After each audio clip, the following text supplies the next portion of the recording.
Hi everybody, it's Mr. Fossa, just saying hi and letting you know a little bit about what we're going to do for art for the next few weeks.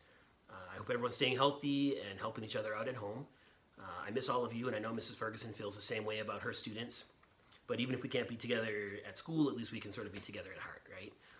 I know your teachers are planning online activities for you that will be on your Google Classroom. What Mrs. Ferguson and I are doing is planning art lessons that your teacher can post for you on your individual Google Classroom. So I'll tell you a little bit more about those lessons in a minute.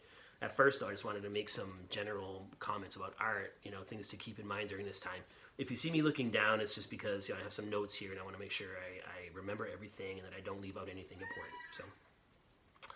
First of all, I just want to point out that for the next few weeks, we're going to have a lot of spare time, a lot of downtime, like we've never really had before. And this could be a really great opportunity. Obviously, the reason for the opportunity is not so great, but the opportunity itself could be great. The history of art is filled with people like us who, for some reason or another, just were not able to participate in their regular activities for a long period of time. Henry Matisse is like that. When he was a teenager, he came down with an illness that made it so that he was not able to really get out of bed much, for several weeks. His mom bought him some paints just so that he wouldn't get bored. A more modern example of that is Andy Warhol. Same exact thing happened to him. And during those times, these people picked up drawing and painting as hobbies just to pass the time. Again, mostly because they really didn't have anything else to do.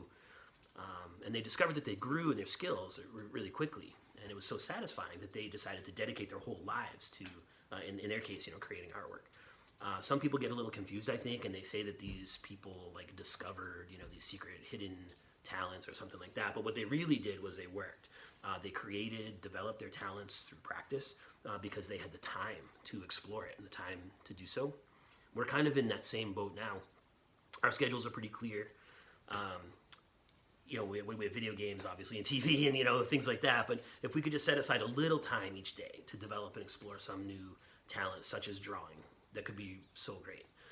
Of course, I'd like to see you try something artistic, but if drawing and those things are not your thing, try something like maybe picking up an instrument, baking, building, animating, like something like that.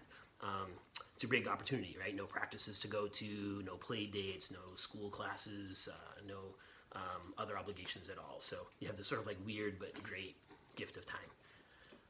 Also, I want you to remember that a lot of creative kinds of activities can be great ways to relax if you're having a stressed out day, which honestly you might. You can literally change your mood by spending time doing something you like, so finding a little spot for yourself. You might be amazed at how relaxing it can be just to sort of zone out and doodle for a while, sing songs to your cat, something like that. And again, I know we have, video games and TV to help us zone out, but with drawing or sculpting or something like that, when you're done and you have something physical, something real to show for it, it's really satisfying.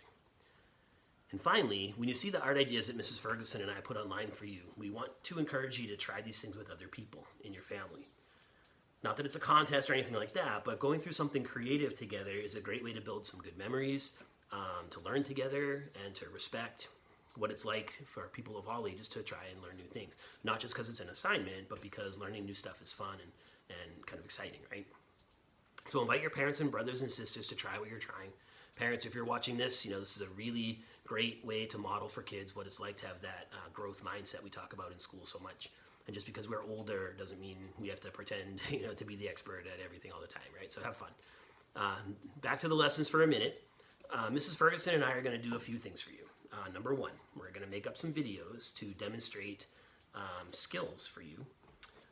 Number two, we're going to link you up with some videos that other people have already created if we think that they're really good. And three, we're going to put together some slideshows with artwork from professional artists, in there, so you can see the way the pros are working with the same kind of challenges that we work with, just like we do in class.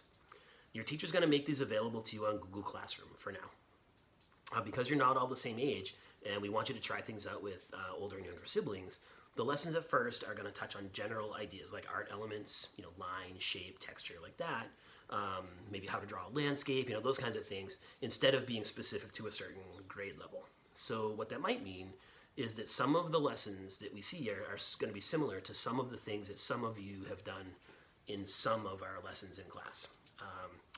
We get that, and we want you to see that this is only a really good thing. Like, we don't become experts at something by trying it only once. We try it again, and we build and we build. artists do this all the time by exploring the same subject matter, maybe from different perspectives or with different art materials and that kind of thing. Also, we're aiming for one lesson idea a week, so it would be awesome to try that idea more than once throughout that week. At school, we have this artificially short amount of time, it's this hour, so we're hurrying everything up. But at home, you could try drawing 10 landscapes if you feel like it, or 10 portraits, and that's really, really good for your expertise. We know that most people don't have huge collections of art supplies at home, so at first we're going to work with pencils and crayons and basic things. But if you do have access to other materials, we'll work that into the lessons too. Don't panic either way. Also, we think it's important to talk with you, about your artwork. We won't be able to do that at first through your individual Google Classroom, but once we get rolling, Mrs. Ferguson and I will be setting up our own art Google Classroom so we can connect with all of you regularly, so keep an eye out for that. I think that's it for now. We have a lot to look forward to. Again, you'll need to look on your regular classes Google Classroom for the links to art activities. Your teacher's going to post them there.